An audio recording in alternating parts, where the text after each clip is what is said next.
যখন 1978 সনে নেত্রী ফিরেন নাই, আমরা যখন তরুণ রাজপথে দাঁড়িয়ে জিয়াউর রহমানের গাড়ি আটকে দিয়েছি মাননীয় স্পিকার, ফ্ল্যাগ নিয়ে জিয়াউর রহমানকে ঢুকতে দেয়নি নারায়ণগঞ্জে। ফার্স্ট ইয়ারের ছাত্র ছিলাম, পিঠের মধ্যে প্রচন্ড মার মারা হয়েছে, একটুখানিও ব্যথা পাই নাই, বরঞ্চ মজা পেয়েছিলাম কে বেশি মার খেয়েছি। সাজিদ সহ, আলিম সহ 19 জন মন্ত্রীকে নারায়ণগঞ্জে ঢুকতে দেয়নি মাননীয় স্পিকার। মামলা খেয়েছি কিন্তু ভয় পাই নাই। কষ্ট লাগে আমরা যখন এই কাজটি করছি, এই ভদ্রলোক যিনি আমাদের কৃপায় টিকে আছেন, মুস্তাককে নিয়ে বড় চিন্তা হয়, মানুষ ভয় লাগে, মনে হয় কোথায় জানি কি একটা ষড়যন্ত্র হচ্ছে। কারণ এই ভদ্রলোক সেই দিন গোলাম আজমের নাগরিকত্ব ফিরিয়ে দেওয়ার জন্য যারা যারা সই করেছিল তার মধ্যে উনি অন্যতম। গোলাম আজমের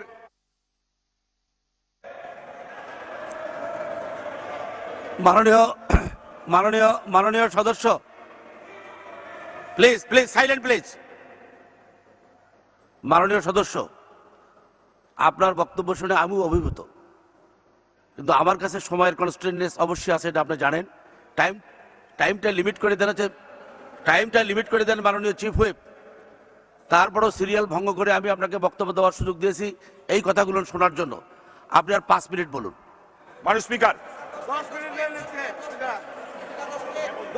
মাননীয় স্পিকার আমার 10টা মিনিট দেন।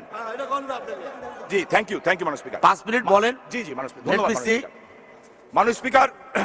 আজকে কে এই ভদ্রলোক 78 সনে সই দিলেন, বইটার নাম কি? জামাত ইসলামের থেকে প্রকাশিত বই গোলাম আজমের সংগ্রামী জীবন। গোলাম আজমের সংগ্রামী জীবন, ওই বইতে লেখা আছে যে উনি গোলাম আজমের নাগরিকত্ব ফিরিয়ে দেওয়ার জন্য সিগনেচার করেছিলেন। সিগনেচারের কপিও আছে সংগ্রাম পত্রিকায়। কে লোকটা? কে? উনি তো আমাদের মধ্যেই ঘোরাফেরা করেন, প্রগতিশীল সাজেন, আর এই সংসদের সংসদ সদস্যদেরকে মাদকের সম্রাট বানানোর চেষ্টা করছেন। ওনার নাম ইকবাল সোবহান চৌধুরী। মাননীয় স্পিকার, আমি প্রথমেই বলেছি আপনাকে ধন্যবাদ দেওয়ার যোগ্য কিনা। আজকে এখানে আমাদের কারো রাইট নাই, নোবডি, কেউ রাইট নাই মাননীয় স্পিকার, যে আমরা আমার পবিত্র নেত্রীর গায়ে 1 ফোঁটা ময়লা কলিমা লেপন করতে পারি। আমরা পারি না। যদি আমাদের মধ্যে কেউ কোনো একজন প্রকৃত অপরাধী হয়, আমার মনে হয় আমাদের বিরুদ্ধে তদন্ত হওয়া উচিত, আমাদের স্যাক করা উচিত, সংসদ থেকে বের করে দেওয়া উচিত। মাননীয় স্পিকার, আজকে আপনার কাছে আমি অ্যাপিল করি, বহু লেখা হয়েছে, 55 বয়স হয়ে গেছে মাননীয় স্পিকার, কয়দিন বাঁচবো জানি না, তবে এদের কাছে মাথা নত করার লোক আমি না। কারণ আমি আল্লাহকে বিশ্বাস করি মাননীয় স্পিকার, 5 ওয়াক্ত নামাজ পড়ি, সকালে কোরআন পড়ি, রাত্রে কোরআন পড়ি, তাহাজ্জুদ 17 বছর ধরে পড়ি, আল্লাহর রহমতে ছাড়ি নাই। আল্লাহর শুধু এইটাই নয়, ড্রাগ ডিলার খুনি তো বহু দূরে কথা মাননীয় স্পিকার, ইসলাম ধর্মে যা কিছু নিষেধ আছে তার একটাও যদি আমি সম্পৃক্ত থাকি, মাননীয় স্পিকার আপনাকে কথা দিচ্ছি, এই সংসদে দাঁড়িয়ে কানে ধরে গলায় জুতোর মালা দিয়ে বেরিয়ে যাব মাননীয় স্পিকার। আর যদি প্রমাণ করতে না পারে তাহলে কি হবে? কিচ্ছু হবে না মাননীয় স্পিকার। ওদের সাহস বেড়ে গেছে, কারণ ওরা শেখ হাসিনাকে নিয়ে বলে কিছু হয় না, ওরা আল্লাহর রসুলকে নিয়ে বলে কিছু হয় না, ওরা আমার মন্ত্রীকে নিয়ে বলে কিছু হয় না, ওরা আমাদের দলীয় সংসদ সদস্যকে নিয়ে বলে কিছু হয় না। কেন? ওদের দেখা দেখি সেই দিন ভালো সম্পাদকও তো আছে মাননীয় স্পিকার, অনেক ভালো সম্পাদক আছে। একটা অনুষ্ঠানে জিজ্ঞেস করলাম যে আপনারাও কি ওদের মতো ফলো করছেন? আমাকে যে উত্তর দিয়েছে, আমার কাছে কোনো জবাব ছিল না।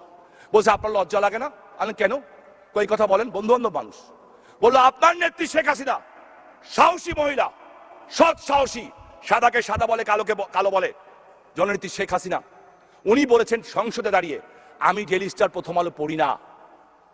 আপনার নেতারা কিভাবে যে ডেইলি স্টারের জন্মদিনে কেক কাটে, সেই প্রশ্নের উত্তর আগে দেন। কিভাবে কাটে? আপনার কোন নেতা প্রথম আলো পাঠক ফোরামের নেতা হয় কিভাবে? আজকে চিন্তার বিষয় মাননীয় স্পিকার। শুনেছি কোন এক জায়গায় বসে ষড়যন্ত্র হয়েছে, 100 জন এমপির নাম ঠিক করা হয়েছে, সেই এমপিদের বিভিন্নভাবে হেয় প্রতিপন্ন করার চেষ্টা করা হবে, এমন সিচুয়েশন সৃষ্টি করা হবে যারা ভবিষ্যতে তাদের জন্য রাজনীতি করা কঠিন হয়ে যায়। মাননীয় স্পিকার, 164 ধারায় আপনি তো আমাদের কাছে জিজ্ঞেস করতে পারতেন। আমি বলি না সমালোচনা দরকার, দি প্রফেট অ্যাকিউজড, আল্লাহর রসুলকেই তো ছাড়া হয় নাই, কোন রসুলকে ছাড়া নাই, আর আমরা তো সবচেয়ে পাপী বান্দা। লেখেন, কিন্তু আমাকেও বলার সুযোগ দেন। আমি তো 96তে পার্লামেন্টে ছিলাম মাননীয় স্পিকার। প্রথমেই কিন্তু অধিকার ক্ষুণ্ণ হলে আমি আপনার এবং চিফ হুইপ স্যারের দৃষ্টি আকর্ষণ করছি, অধিকার ক্ষুণ্ণ হলে তাদেরকে আগে সে অধিকার ক্ষুণ্ণে 164-এ আমি যখন প্রস্তাব দিব ওইটা সমাপ্তি করে আপনার রুলিং দেওয়া দরকার।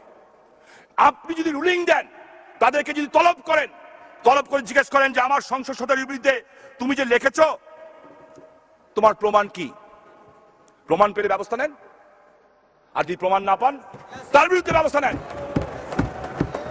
আইন করার সময় এসছে মাননীয় স্পিকার, আইন করেন। ওরা কিন্তু খেলায় নেমে গেছে, ওরা খেলায় নেমে গেছে। মাননীয় স্পিকার, কয়েকদিন আগে একটা পত্রিকা, আমাকে একটু সময় দিন, আজকে আপনার কাছে জোরহাত করে চাচ্ছি, আমি জোরহাত করে চাচ্ছি আপনার কাছে। আমি কয়েকদিন আগে একটা পত্রিকা, আপনি আমার বাবাকে চিনতেন মাননীয় স্পিকার, আমার বাবা, আমার বাড়িতে আওয়ামী লীগ তৈরি হয়েছে, আমার দাদা আমার বাবা আওয়ামী লীগের প্রতিষ্ঠাতা সদস্য, বাংলাদেশের সবচেয়ে ধনী পরিবারের মধ্যে একটা পরিবারের ছেলে আমরা। আমার দাদা নবাব হাবিবুল্লাহর জামানত বাজেয়াপ্ত করে এই ঢাকা বিভাগের এমপি। মাননীয় সদস্য, আপনি কতক্ষণ বলে শেষ করতে পারবেন? 5 মিনিট? আমি আর 5 মিনিটের বেশি দিতে পারবো না, আমি দুঃখিত। আপনি 5 মিনিট বলুন। জি জি আচ্ছা মাননীয় স্পিকার। মাননীয় স্পিকার, সে আমার পিতা, আমি তাকে সম্মান করি। সম্মান করি এই কারণে, উনি আমাদের জন্য কিছু রেখে যান নাই। 75 সালের 17 আগস্ট খন্দকার মোস্তাকের ফোন আসলো আমার বাড়িতে। আমার বাবা 4টা-5টা অস্ত্র নিয়ে এদিক ওদিক দৌড়াদৌড়ি করছেন। বড় ভাই নাসিম ওসমান চলে গেছেন বইয়ের সমস্ত স্বর্ণ নিয়ে। সেই রাতে তার বিয়ে হয়েছিল, শেখ কামাল ভাই ছিলেন। সেইখান থেকে উঠে উনি যখন দেখেছিলেন বঙ্গবন্ধুকে মারা হয়েছে, উনি আমার মার সমস্ত গয়না, আমার ভাবির সমস্ত গয়না নিয়ে 50 জন ছেলে নিয়ে উনি বঙ্গবন্ধু হত্যার প্রতিশোধের জন্য বেরিয়ে চলে গেছেন।